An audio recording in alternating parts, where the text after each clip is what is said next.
What's going on, guys? My name is Austin. This is the Bodies and Business Podcast. And today we're going to talk about why planning your 7-day work week is a beautiful thing to do when you think about workouts and meal planning, and why that 7 days is so perfect and it being long enough, but then also being short enough to give us feedback on what we can do, what we can continue to do, but also switch up the next week.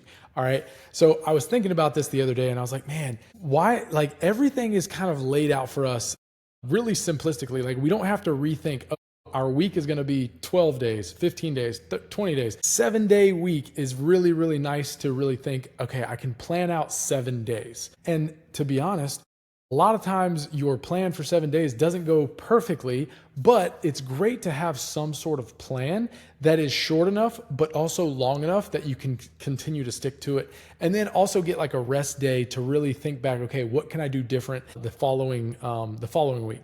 And so I did a little bit of research. I want to walk you through this because I thought it was so fascinating that these 7-day work weeks just happened to come about. And I was like, how did this even happen? There's like 5 reasons. I'm going to walk you through all of them. All right. So number 1, it says the sky set the rhythm, astronomy. Early civilizations noticed that 4 repeating phases of the moon, new, first quarter, full, and last quarter, each phase lasts about 7 days. That made natural visible time unit that didn't depend on seasons or weather.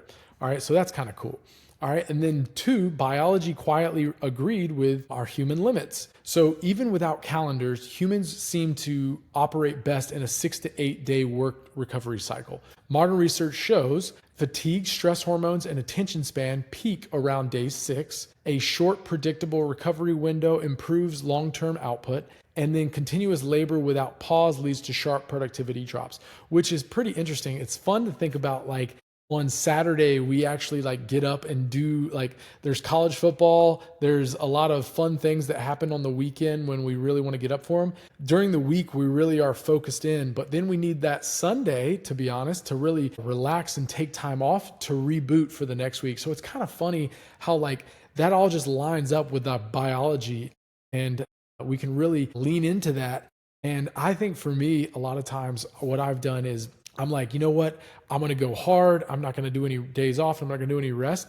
And then the next week I don't perform as well. Whereas we do need some time. We do need some rest after we put our bodies and minds through a lot of effort so that we can rejuvenate, relax, and recover, and then go hard the next week. Number 3, it says religion really locked it in our culture. All right, the Hebrew Bible formalized the week by declaring creation took 6 days. The 7th day, the Sabbath, was for rest. So a lot of religions, 7th day of Sabbath, people take a rest and relax, and that's great. This wasn't just spiritual, it was behavioral design. Everyone rested at the same time, which is interesting. Social, economic, and physical reset was synchronized. The rhythm repeated endlessly, generation after generation. Once rest became morally mandatory, the week became unbreakable. So that's pretty interesting. So we all want to be able to rest together. So if we feel like somebody's not rest, or if we feel like everybody's on these opposite schedules, we really can't get in a rhythm together. So it's actually really fun to think, it's interesting to think that we made it so everyone had to kind of take a day of rest and relax. Interesting. Then number 4, Rome scaled it globally, standardization. The Roman Empire originally used longer market cycles, but by the 1st and 3rd centuries CE, they adopted the 7-day planetary week. Emperor Constantine later aligned it with the Christian practice, and it spread across Europe, then globally through trade, colonization, and governance. All right, so the Roman Empire spread this thing. Number 5, why it still fits in modern life so well. The week works because it sits at a sweet spot. Short enough to feel manageable, long enough to build momentum, predictable enough for planning, flexible enough to repeat forever. So we have 52 weeks in a year. And if you break those 52 weeks down and really attack each week to say, you know what, I'm going to plan out this week and I'm going to try to make it the best week I possibly can for output and then for rest. All right. And I think that's important because there's this thing called the fresh start effect.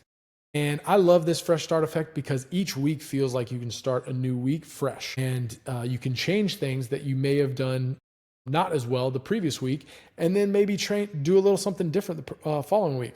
I know for me, I get in this rhythm of having certain things that I do each week, like go to the grocery store on either Saturday or Sunday so that I'm ready for the next week.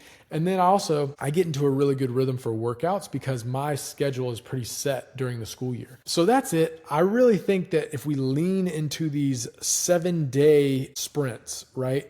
And we focus on, okay, how can I maximize these 7 days and then do that 52 times? You're going to exponentially get better throughout the year. All right.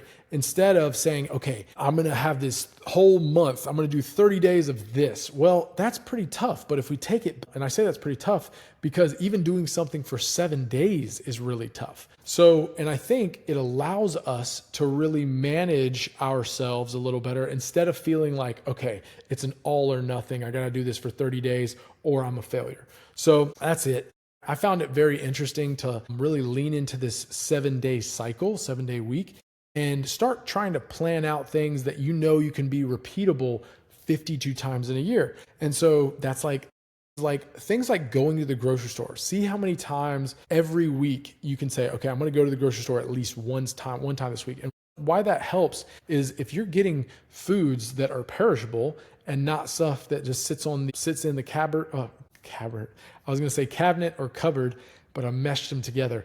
You want to get foods that stay fresh for a small amount of time because that means that those foods have a lot of nutrients in them and they're fresh. Just kind of belaboring the point there. But what I mean by that is you're getting fresh fruits and vegetables on a consistent basis. So you want to try to get fruits and vegetables every week, because if you wait too long or if you get too many, then you're not going to use those fruits and vegetables up before the end of the week, or they're going to go bad after a certain time. So it's just a good rule of thumb, and it gets you on a good pace to continue your wellness journey. So that's it. I find it fascinating, and plan those 7 days as best as you can, and then adapt and make it better each week. And who knows, about that third, fourth, fifth week, you may find yourself in a really good rhythm and you're like, man, I could do this all year, and find yourself on a freaking trajectory that's going to get you where you want to be. That's it. Or keep you where you are. And that's all right. That's great too. So, and it also gives us some confidence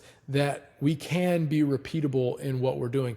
Now, what I'll say is sometimes when we get in these monotonous routines, we feel stale. So don't feel like you have to continue to do the exact same thing every week. You can give some novelty to your week. You can go out to a new restaurant or try a new dessert, or go do something fun with your family or significant other. Go on a date, go on a trip, do something that kind of breaks up the monotony every now and then, because that's going to keep you fresh as well. That's something I've learned, I feel like, is if you go too long without doing that stuff, you get somewhat fatigued and burnt out, and then you kind of fall off and you don't want to do it anymore. So that's it. Hopefully that helps. Plan those 7 days out and crush it this year. Get after it, guys.